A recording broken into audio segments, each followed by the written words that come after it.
possible extradition du fondateur de Wikileaks. On en parle avec vous, Hélène Frade, ce matin. Bonjour Hélène. Bonjour Pauline. C'est à lire dans la presse. Extradition vers un pays, je le disais Hélène, où il risque jusqu'à 175 ans. Julian Assange de prison pour espionnage. Et en France, l'humanité, vous le voyez, présente Julian Assange comme un symbole de la liberté d'expression et de la liberté de la presse. Liberté qui serait en danger et dont rien ne peut justifier le sort qui lui a été réservé. À la fois sa réclusion pendant près de 7 ans à l'ambassade d'Équateur à Londres, puis sa détention depuis 2019 dans un quartier de haute sécurité où ses conditions de détention relèvent de la torture morale et psychologique selon l'UMA. En Italie, Il Fatto Quotidiano dénonce le silence des indécents, le silence de la quasi-totalité de la classe politique italienne vis-à-vis de cet homme présenté comme celui qui a dit la vérité sur la guerre d'Irak et sur la guerre en Afghanistan. Un silence observé donc par la quasi-totalité de la classe politique qui tairait les injustices dont Julian Assange serait victime ou aurait choisi de s'aligner sur la position de Washington. L'envoyer se faire juger aux États-Unis serait un acte inacceptable contre le fondateur de Wikileaks et contre le journalisme. The Guardian, le quotidien britannique, rappelle que l'acte d'accusation du ministère américain de la Justice, présenté en 2019, c'est-à-dire sous la présidence de Donald Trump, invoque plusieurs violations d'une loi sur l'espionnage datant de 1917, une loi qui réprimait à l'origine l'opposition à l'entrée des États-Unis dans la Première Guerre mondiale et qui a été principalement invoquée ces dernières années contre les lanceurs d'alerte. Dans un entretien au journal belge Le Soir, l'ancien ministre de l'Intérieur islandais accuse à ce propos le FBI d'avoir tenté d'enquêter illégalement en Islande et d'y piéger Julian Assange. Guðmundur Jónasson a été ministre de la Justice puis ministre de l'Intérieur au début des années 2010, c'est-à-dire à l'époque où Julian Assange séjournait en Islande. Dans cette interview, Jónasson répète qu'à l'été 2011, des agents du FBI ont débarqué à Reykjavik officiellement pour aider le gouvernement islandais à déjouer une attaque imminente contre le système informatique islandais.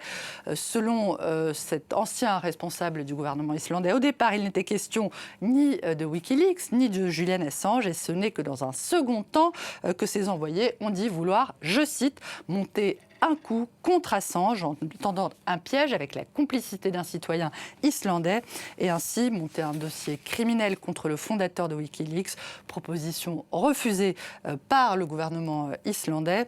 Si ces tentatives ont échoué, le journaliste américain James Kirchick rappelle dans le New York Times que le fondateur de Wikileaks a également été accusé de viol et agression sexuelle en Suède en 2010, accusation qu'il a toujours niée. Mais si Kirchick juge, je le cite, l'idéologie de Julian Assange répugnante et ses méthodes imprudentes, il estime que les poursuites engagées contre lui constituent une escalade dangereuse dans la tentative du gouvernement américain de restreindre ou du moins de tenter d'entraver la liberté d'expression. Et il demande donc à ce que Julian Assange ne soit pas extradé. À suivre donc la décision de la justice britannique à partir d'aujourd'hui et les audiences durent jusqu'à demain mercredi. Direction à présent la RDC, République démocratique du Congo, Hélène, où la menace d'une guerre ouverte plane de plus en plus sur la province du Nord Kivu. C'est dans l'est de la RDC. Le journal suisse Le Temps fait état d'une intensification des combats depuis 2 semaines entre, d'un côté, les forces congolaises alliées à des groupes armés et le M23 soutenu par l'armée rwandaise. Des combats qui ont de nouveau entraîné la fuite de dizaines de milliers de personnes dans un pays qui compte déjà quelques 7 millions de déplacés. Côté diplomatique, le magazine Jeune Afrique confirme que l'heure n'est toujours pas à l'apaisement entre la RDC et le Rwanda après l'échec de la médiation le week-end dernier du président angolais João Lourenço qui a tenté de faire discuter le président rwandais Paul Kagame et le président congolais Félix Tshisekedi.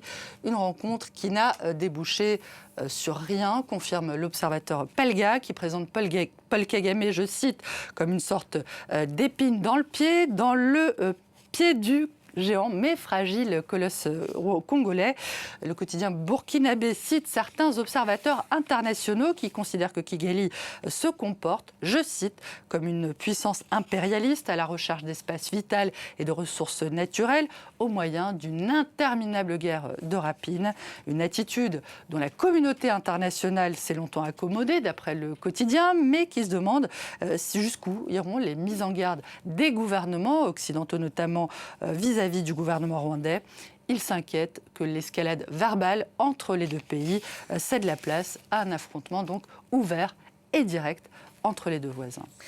Escalade verbale et diplomatique également, on en parlait dans le journal, entre Israël et le président brésilien Lula, qui a comparé récemment l'intervention de l'armée israélienne à Gaza à la Shoah. À la suite de ces déclarations, Lula da Silva a été déclaré persona non grata dans l'État hébreu, et c'est ce qu'annonce ce matin le quotidien israélien Haaretz. Les propos de Lula font aussi beaucoup de vagues dans son propre pays, où plusieurs diplomates cités par le quotidien au Globe, ou sous couvert d'anonymat, les qualifient, ces propos, je les cite, de malheureux, inutiles et désastreux. Et ces critiques sont d'ailleurs partagées par le grand quotidien brésilien Folha de São Paulo, qui s'inquiète de ces déclarations de Lula. Comment elles peuvent peut-être isoler le Brésil encore davantage de la scène internationale, du monde démocratique, et renforcer également l'opposition au Brésil.